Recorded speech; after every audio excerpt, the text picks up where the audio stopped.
Bienvenidos a un nuevo programa del Movimiento Alternativa de Argentina desde GB Latam TV, el canal de Giorgio Bongiovanni para el mundo, a quien agradecemos. El movimiento Alternativa es un movimiento laico. Nosotros no hacemos partidismos, pero sí apoyamos a quienes son coherentes con una ética, con un accionar en un día a día y que son tan necesarios para estos tiempos, para despertar de tanta indiferencia, de de tanto no conocer los temas, ¿no? Y en virtud de eso, hoy convocamos al señor Carlos Delfrade, que es periodista, escritor, diputado provincial y por sobre todas las cosas un militante de la vida, un luchador por la vida y por la búsqueda de ese trono de la noble igualdad que figura en un himno y que ha quedado tanto en el olvido. Bienvenido, Carlos, es un placer tenerlo acá con nosotros. Horacio, para mí es el placer, así que muchísimas gracias y ojalá que pueda responder las preguntas que usted me haga. Si usted está de acuerdo, vamos a hacer un barrido sobre temas de actualidad y sé que le sobra el paño con su experiencia y con sus conocimientos. Es más, me siento medio apichonado como periodista de tener que entrevistarlo a usted, que es un especialista en la materia. Vamos a hablar sobre lo que acontecía 50 años atrás en nuestro país, que en realidad, si vemos lo de Villa Constitución, es 51 años atrás, pero se vivió un proceso de terrorismo de Estado. Pasaron los años y se vivió un eufórico nunca más. Y llegamos al presente con un gobierno que reivindica genocidas. ¿Qué nos puede contar respecto a esto y respecto a tanta indiferencia, ¿no? Con todo lo que hemos vivido y tanto dolor que todavía está latente. Nosotros, nosotros creemos que el terrorismo de Estado, la dictadura de las desapariciones de 30.000 personas en la Argentina, tenía dos proyectos. Uno de ellos era atacar a la clase obrera, por eso 6 de cada 10 de las personas desaparecidas eran obreros y empleados, trabajadores, y tenían como objetivo un código de obediencia de vida en la sociedad, por eso la mayoría, 6 de cada 10, tenían menos de 35 años. Ese era el objetivo, disciplinamiento social, disciplinamiento de la clase obrera. Pero después, como proyecto económico, lo que buscaba era transformar una Argentina que tenía un embrionario desarrollo industrial en una especie de garito en el gran casino del mundo que comenzaba a abrirse a finales de los años 70, que era la financiarización de la economía. Eso generó muchísima resistencia a pesar de las 30.000 desapariciones, pero lo cierto es que hoy, 50 años después, como usted bien dice, nos encontramos que el objetivo del golpe, como bien lo dijo Ramón Genaro Díaz Besones, que era el comandante del segundo cuerpo de ejército con asiento en Rosario y jurisdicción sobre las provincias de Santa Fe, Chaco, Formosa, Misiones, Corrientes y Entre Ríos, después de diseñar los centros clandestinos de detención acá, Videla lo sube, es ministro de Planificación, llega a Rosario en septiembre del 77 y en la Bolsa de Comercio de Rosario dice, nosotros hicimos el golpe para defender al capital y a la empresa privada. Nada de ser nacional, nada de ideales sanmartinianos, nada ni siquiera de ir en contra del socialismo, del comunismo. Defender la empresa y el capital privado. 50 años después, la desarticulación de la memoria histórica, la ofensiva en contra de cualquier idea de política, de sindicalismo, de compromiso social, de conciencia histórica, ha generado que muchísimo de nuestro pueblo haya elegido con el voto popular el objetivo político y económico de las botas sangrientas de la dictadura del 76. Esto es lo más profundo y lo más doblemente triste que ha generado, por ejemplo, en la Argentina, el voto de lo que ellos llaman la modernización laboral. Porque no solamente es la demolición del derecho laboral, que fue ejemplo en el mundo el derecho laboral argentino, sino que ahora lo que no lograron las dictaduras, lo termina logrando el voto popular de un pueblo absolutamente bombardeado en todo lo que tiene que ver su conciencia histórica y por lo tanto social y política. La pelea es recuperar esa conciencia política que hoy está desaparecida. 50 años después, hay objetivos que se lograron en democracia que buscaba la dictadura. Eso es posiblemente lo más duro de asumir en este proceso histórico de 50 años. Lo voy a llevar a otro campo. Usted ha escrito varios libros y como periodista es un especialista en lo que es el narcotráfico. Incluso muchas veces lo ha dicho hasta en canales públicos. Hay bandas narcopoliciales, barriales. Ese término me quedó porque es muy gráfico. Y hace días atrás vivíamos una situación también inusitada. Policías santafesinos reprimiendo a propios compañeros de civil y a sus familiares. ¿Hay alguna lectura que va más allá de un conflicto gremial o de salarios detrás de esto, del Frade? Sí, yo creo que sí, Horacio. Lo que hay es, primero, una cuestión social de clase muy importante. En los últimos 10 años, la mayoría de la gente que ingresa a la policía de la provincia de Santa Fe son mujeres, mujeres sostenes de hogar. Eso le da una característica totalmente diferente a lo que nosotros conocíamos, especialmente de la tropa de la calle, como habitualmente se dice. Y lo otro, que la mayor cantidad de gente que ingresa a la policía, además de ser mujeres jefas de hogar, son del norte profundo de la provincia de Santa Fe. Entonces, claramente, falta dinero y falta descanso, falta respeto por condiciones laborales dignas. Ese fue el origen del conflicto y era auténtico y era un conflicto de clases. Cuando se sale a reprimir, es la orden de oficiales para otros oficiales. Y ahí quedó claro que se habían roto los mandos, no había respeto del personal de la calle que estaba en un reclamo legítimo en contra de esos mandos superiores que incluso llegaban a reprimir para que se retome la orden del gobierno provincial. Eso para mí está roto, por más que quieran decir absolutamente lo contrario de parte del gobierno de la provincia de Santa Fe. ¿En qué puede derivar esto? Posiblemente lo estamos viendo en algunos de los distintos actos que están haciendo los trabajadores estatales autoconvocados en distintos lugares de la provincia de Santa Fe. Cuentan docentes, cuentan también personal de enfermería, que hoy la policía de calle, mujeres mayoritariamente, están en una idea de estar presente porque le ordenan, pero están lejos de la idea de reprimir. Vamos a ver cuándo se mantiene esto, pero es una buena señal. Es como que ha acusado, recibo, por lo menos mucha gente de la policía, que su reclamo original fue acompañado por gente del pueblo. Ojalá aparezca a la recíproca la idea de que si se les ordena reprimir, como pasa todos los miércoles, por ejemplo, el Capital Federal contra los jubilados, acá en Santa Fe cueste un poco más. Por eso me parece que es interesantísimo la brecha que se abrió en esta división para mí clara entre que los oficiales de la Policía de Santa Fe andan por un lado, los policías por abajo empiezan a transitar el camino de otros trabajadores.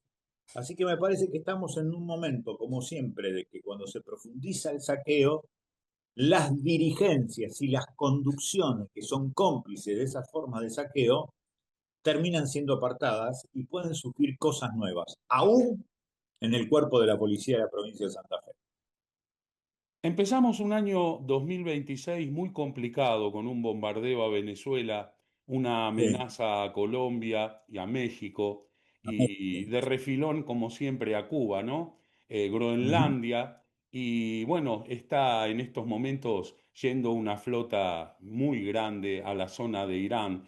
Todo esto por parte de quien aspiraba a ser Premio Nobel de la Paz y está convencido de eso, ¿no? Y se ha generado un Consejo de la Paz, muchas cosas confusas del Frade. Estos días atrás leíamos, los que vemos noticias diariamente, que ingresaban 19 comandos especiales en México para adoctrinar a fuerzas mexicanas, cuando México era uno de los países en la mira, y ahora pasó esto del Mencho. Sí. Yo sé que es una ensalada rusa, pero hay todo un tejido que sincroniza cada uno de estos hechos. ¿Usted qué piensa al respecto? Hay una historia larga, tuve la suerte de ser entrevistado por distintos medios de comunicación de Buenos Aires, más que de Santa Fe, sobre esto, por los estudios, por los libros que venimos publicando. Pero para hacerlo rápido, lo que hay que decir es que el 17 de octubre del año 2019, cuando era presidente López Obrador en México, se ordenó la captura de Octavio el Ratón Loera, que era uno de los hijos del Chapo Guzmán y que manejaba nada menos que el negocio del fentanil. Los estadounidenses le llamaban el rey del fentanil. Fue tan grande el levantamiento popular en contra de esa detención que 5 horas después López Obrador decide dejarlo en libertad. Ese error no se podía repetir. Estados Unidos, que estuvo detrás del asesinato del Mencho, claramente ordenó que se lo mataran, para no repetir lo que en la memoria popular mexicana apareció como el Culiacanazo, aquel movimiento insurgente de parte de narcos, de gente vinculada al narcotráfico. Lo que empecé a ver después de todo esto es cómo el propio Trump, el propio Elon Musk, distintos representantes de Estados Unidos y del ejército mexicano salieron a presionar a la presidenta Sheinbaum diciéndole que tiene que ir más a fondo contra el narcotráfico.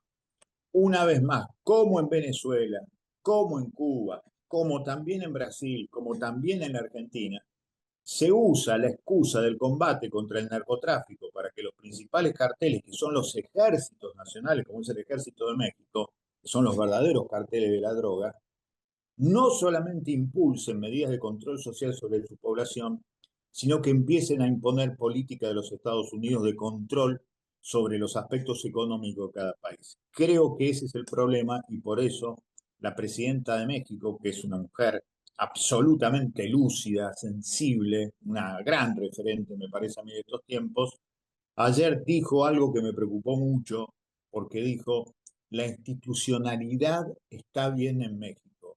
Es fuerte esa declaración, porque sabe en definitiva que la institucionalidad mexicana corre riesgo porque el cartel más grande impulsado por los Estados Unidos es el Ejército de México. Y que tipos como el Chapo Guzmán, el Señor de los Cielos, Amado Carrillo Fuentes, Miguel Rodríguez Orellano Félix, que fue el primero que unió todos los clanes mexicanos, todos eran gerentes, en realidad, del que manejaba el territorio que fue y es el ejército mexicano. Así que hay que tenerlo en cuenta. Yo veo la mano permanente de Estados Unidos detrás de todo esto. Ya para ir redondeando un poco, lo llevo a un campo muy delicado también. Cada día que amanecemos, lamentablemente vamos perdiendo la capacidad de asombro y está muy en juego la soberanía, Carlos. Hace años venimos luchando por un Paraná y por un montón de situaciones en nuestro país y los que peinamos un poco de canas sabemos que los gobiernos se van y que después algunas cosas se revierten. ¿Hay alguna forma de revertir este cuadro geopolítico social que está viviendo la Argentina ante una sociedad fragmentada, una falta de credibilidad y una falta de conducción en estos momentos? Sí, la única manera es insistir en la democratización de la información, llegar a la mayor cantidad de gente y que comienza a despertarse de nuevo la conciencia histórica, la conciencia política, la conciencia social de nuestro pueblo.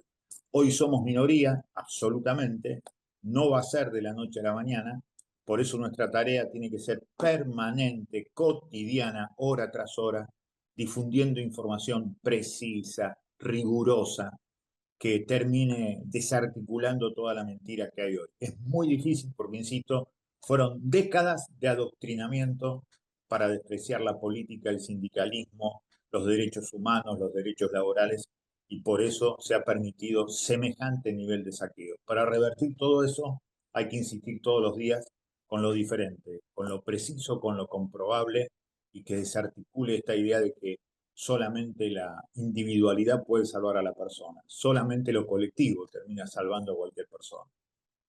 Habló de lo de dignificar la profesión de periodismo, ¿no? De poder Sí, difundir. Y justamente en esta aberrante reforma laboral que acaba de aprobar la Cámara Baja y que va a seguir su tratamiento, una de las cosas que cercena a mí realmente me conmueve porque me conmueve negativamente, ¿no? Porque siento que estamos en un sistema de facto disfrazado de democracia. Una de las cosas que se ataca es el cercenamiento del estatuto de prensa. como periodista, ¿se va a consolidar eso o hay alguna forma de frenar esta marcha a través de mecanismos legales y constitucionales? Los mecanismos legales que van a servir por lo menos para frenar la aplicación de todo esto van a ser las denuncias judiciales. Yo creo que sí, va a haber una lluvia de demandas judiciales por la inconstitucionalidad de esta ley. Eso me parece que es claro y es evidente. Pero igualmente la pelea no es ahí, sino que la pelea es en la cabeza de nuestro pueblo. También hay que hacer una referencia muy clara sobre la conciencia política y gremial de los trabajadores de prensa, de las trabajadoras de prensa. Muchas veces se han creído figuras como si fueran estrellas de cine y en realidad son trabajadores. Ahora, es muy difícil para muchos periodistas considerarse trabajadores. Así que esta es una pelea que llevamos desde hace 30 años y vamos a seguir insistiendo. Lo del estatuto del periodista le va a servir para que sea cada vez más flexible, cada vez más barato tener periodistas en cualquier tipo de empresa de comunicación. Pero claramente es un trabajo de mucho tiempo. Hay que educar mucho la cabeza de la trabajadora y el trabajador de prensa desde cuando son estudiantes. Y eso es un proceso también que va a llevar muchísima energía, pero tiene que ser una insistencia cotidiana. Carlos, agradecemos muchísimo su presencia. Quisiéramos que cierre con una reflexión y un mensaje para aquellos que hoy están viviendo la desolación de las 20.000 pymes que se han cerrado, de la falta de trabajo y de una Argentina tan incierta. Un mensaje como para poder aliviar la posibilidad de un futuro que generalmente apunta a ser muy duro. Que a pesar de la tristeza que se pueda sentir, nunca olvidemos que nosotros peleamos por lo que amamos. Peleamos por nuestras hijas, peleamos por nuestros hijos. Así que no hay lugar para la resignación, no hay lugar para el escepticismo. Peleamos por lo que amamos. Que nadie nos robe la posibilidad de que nuestras hijas y nuestros hijos sean felices. Por eso, a pelear por lo que soñamos para no seguir viviendo la pesadilla que otro nos impone. Muchísimas gracias. Fue Carlos Delfrade desde Rosario y quien les habla Horacio Muñoz de Toro desde Las Parejas Santa Fe para el Movimiento Alternativa de Argentina a través del canal GB Latam TV. Muchas gracias y hasta el próximo programa.